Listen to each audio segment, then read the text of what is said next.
Okay, this is going to be a very short video about adding power steering to a Dodge Sweptline. This one happens to be a D300, and we use the power steering system, which is really a power assist system, from a regular Dodge Sweptline. Power steering was only available in about 20% of the trucks back then, so it's very hard to find, and you have to scrounge some stuff up. I'm going to show you how we did it to this. We had to make a couple things. First of all, here's our power steering pump. This one happens to be a Federal pump. If you can find a Saginaw pump, that would be better, because if you lose this cap right here, that's a real pain to find. But anyway, at the junkyard I was able to find a Dodge Dart with a slant 6. I just took the bracket off of that and the pump off of that and mounted the pump on the truck. I also had to add the front pulley. This was a non-power steering truck, so I had to add that front pulley, but that was easy enough.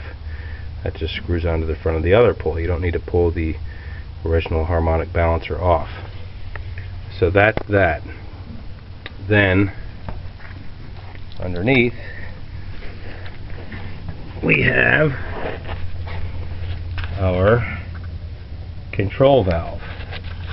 This Dodge control valve, by the way, is different than the Ford control valve that you see on the 74 to 77 Ford Highboys.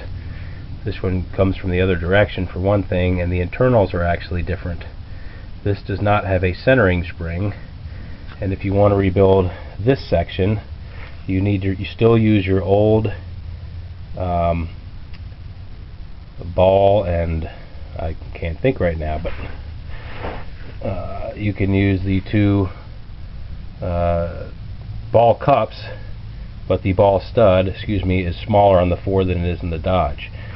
On this D300, we had to do a couple things differently. Normally, your pitman arm is different with a power steering truck. I had to use the same pitman arm on this truck because it brings it out this way and kept everything in line properly. In addition to that, my drag link sets out much further from the axle than a regular Sweptline would. So I had this plate machined. Basically, I made a mirror image of this on this end. I machined this plate, and then you can see that sends it out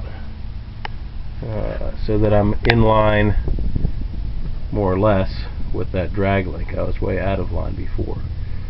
In addition to that, you have to put these shims in here. What these shims do is this adjusts your caster.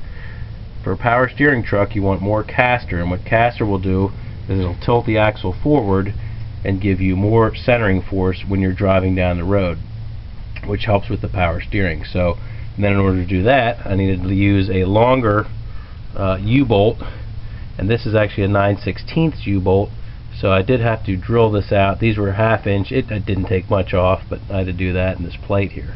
Although this nice 9/16 U-bolt, since it's holding all this extra stuff, makes the whole system a lot sturdier. So that is the explanation. It's a very simple system, actually. Hopefully your control valve doesn't need much rebuilding. This one, basically, inside here, the valve in there was stuck, and I had to take it apart and kind of loosen everything up, and then put a new boot on here, and that was fairly standard. Okay, now we'll just start it up and show you the most wonderful part of all.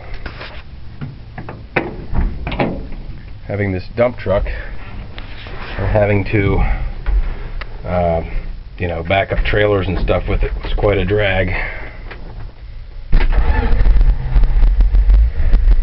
Watch this. Oh, look at that. Oh, that's so wonderful.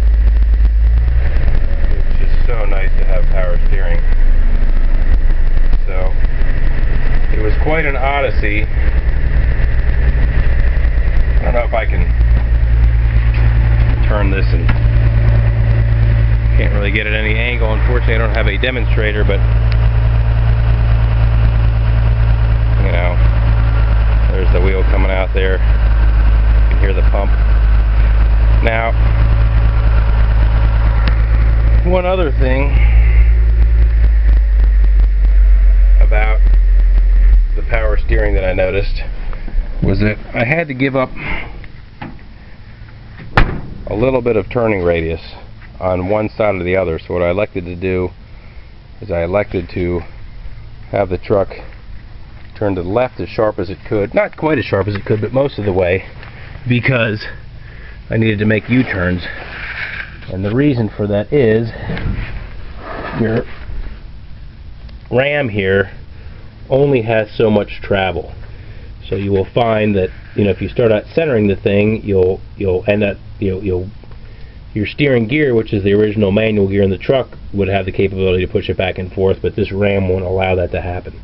So, but that's just a matter of sliding this back and forth to the ideal location. I had it here at one point, and here at one point, and this was the good median. And it allows me to make nice U-turns, and I can still turn to the right sharp enough where, you know, if I'm driving down the street, I may need to make a right turn up my driveway.